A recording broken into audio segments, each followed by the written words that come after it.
দর্শক শুভেচ্ছা নিবেদন। আজকে আমি আপনাদের সঙ্গে আরেকটি স্টক নিয়ে কথা বলবো, সেটা হচ্ছে গোল্ডেন সান। গোল্ডেন সান রিটেস্ট শেষ করে সে আস্তে আস্তে আস্তে করে উপরের দিকে এগোনোর চেষ্টা করতেছে। একটি স্টক যখন আপনি বাছাই করবেন বা সিলেক্ট করবেন ক্রয়ের উদ্দেশ্যে, তখন দেখবেন তার ট্রেন্ড, অর্থাৎ সে কি আপে আছে নাকি ডাউনে। এরপর আপনি দেখবেন তার সাপোর্ট কোথায়, তার রেজিস্ট্যান্স কোথায়। অর্থাৎ আপনি কি একদম রেজিস্ট্যান্সের মুখে বা গোড়ায় কিনছেন যে আগামী দিন থেকে আবার পতন শুরু হবে, নাকি আপনি একদম রেজিস্ট্যান্স ভেঙে নিচে নেমে গেছে সেখান থেকে বসে কিনতেছেন, ওখান থেকে আবার নিচের দিকে চলে যাবে। সুতরাং ট্রেন্ড যেমন গুরুত্বপূর্ণ, সাপোর্ট এবং রেজিস্ট্যান্স ঠিক তেমনই গুরুত্বপূর্ণ। তারপর আরও কিছু জিনিস আছে এর মধ্যে, যেগুলো সাপোর্টের মতো কাজ করে, রেজিস্ট্যান্সের মতো কাজ করে, যে সেগুলো হচ্ছে ট্রায়াঙ্গেল। তারপর আরও কিছু আছে কি fair value gap, order block, IDM, এই ধরনের অনেক টার্মস আছে। তো আপনি এই ইন্ডিকেটর বা এই সফটওয়্যারের মাধ্যমে ক্লিয়ারলি দেখতে পাবেন। দেখুন এখানে একটা বেগুনি কালারের একটা দাগ টানা হয়েছে, একটা ট্রায়াঙ্গেল, উপরে একটা নিচে একটা। দেখুন মার্কেট কিন্তু কখনোই এই ট্রায়াঙ্গেলের নিচে, বেশি নিচে যায়নি। এই ট্রায়াঙ্গেলকে স্পর্শ করে করে করে সে উপরে যাচ্ছে। এখন তার মাঝে আবার একটা আছে কি রেজিস্ট্যান্স 16 টাকা 30 পয়সা লেভেলে।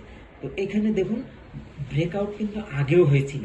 এখানে ক্ষুদ্র বিনিয়োগকারীদেরকে ভয় দেখানোর জন্য মার্কেটটা একটু নিচে নামিয়ে দেওয়া হয়েছে। নামিয়ে যখন ক্ষুদ্র বিনিয়োগকারীরা খুব আপসেট হয়ে ভয়ে বা নিজেদের পুঁজি বাঁচানোর জন্য, যে না এটা রেজিস্ট্যান্স ভেঙে গিয়ে আবার নিচে নেমে গেছে, এটা চলে যাবে, আরো নিচে নামবে, তখন কিন্তু কি হয়েছে, পরে আবার তারা এটাকে উপরে ওঠানো শুরু করেছে।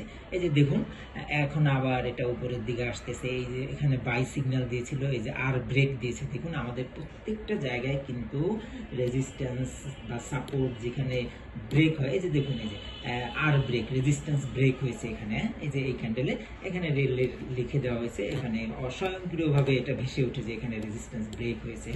যেখানে সাপোর্ট ব্রেক হয়, মার্কেট নিচে নামতে নামতে যদি কোথাও সাপোর্ট ব্রেক হয়, তাহলে ওখানে এসবি লেখা থাকে, সাপোর্ট ব্রেক। দেখুন এখানে লেখা আছে বি আর ব্রেক, অর্থাৎ রেজিস্টার ব্রেক। এই যে দেখুন এখানে বস তৈরি হয়েছে। বস বলতে যেটা বোঝায় ব্রেক অফ স্ট্রাকচার।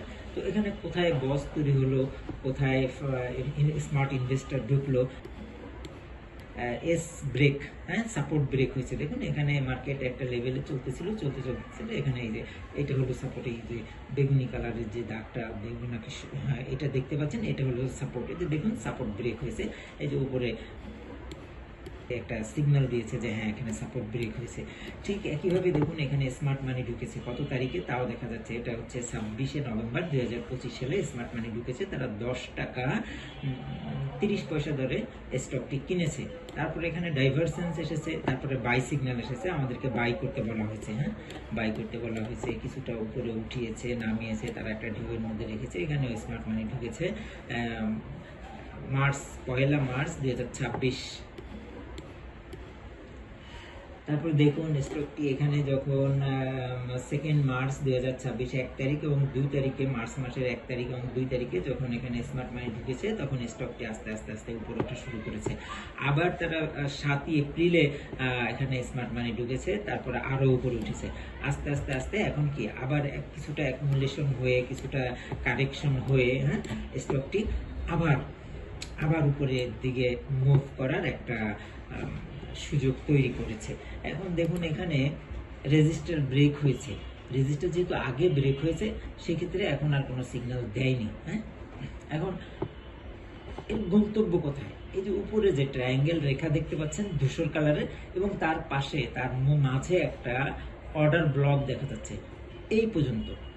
এইটাকে যদি ভাঙতে পারে, এটাকে যদি এখানে এসে কিছুটা রিটেস্ট হতে পারে, বা এই রেখাটাকে যদি ভেঙে উপরে যেতে পারে, তাহলে প্রাইস আরো উপরে উঠবে। তো সাধারণত এখান থেকে একটু রিটেস্ট হয়ে আবার একটু ভলিউম বা একটু শক্তি সঞ্চয় করে তারপরে আবার উপরে যাওয়ার সম্ভাবনা থাকে। তো স্টকটি আপনারা নজরে রাখবেন।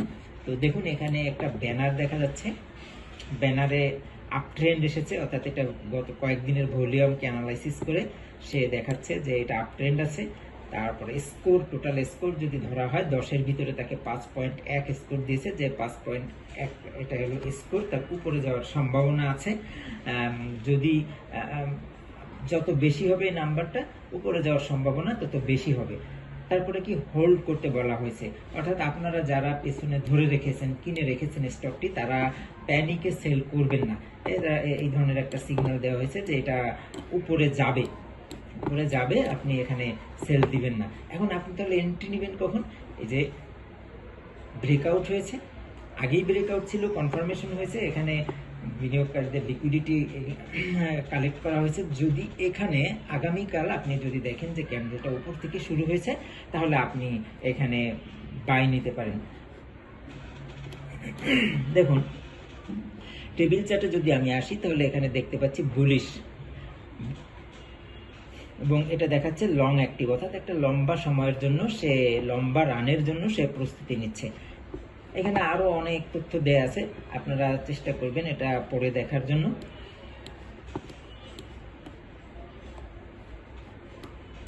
এখানে দেখুন দর্শক, আইসবার্গ হয়েছে। আইসবার্গ বলতে আমরা যেটা বুঝি সেটা হচ্ছে ব্লক ট্রানজেকশন।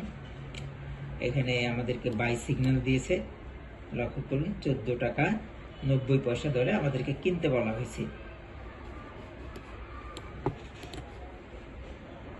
দর্শক, এটা ছিল আমাদের অ্যানালাইসিস। তো আমরা সাধারণত অ্যানালাইসিস করার জন্য এক ধরনের অ্যালগোরিদম ব্যবহার করি, শক্তিশালী সফটওয়্যার ব্যবহার করি। আপনাদের যদি কোনো অ্যানালাইসিস প্রয়োজন হয়, কোনো তথ্যের প্রয়োজন হয়, তাহলে আপনারা আমাদের সাথে থাকবেন। আমাদের ভিডিওর নিচে লিঙ্ক, কমেন্টসে মন্তব্য করে জানাবেন। আমরা চেষ্টা করব আপনাদের স্টকগুলি সেই অনুপাতে অ্যানালাইসিস করে দেওয়ার জন্য। ধন্যবাদ, ভালো থাকবেন।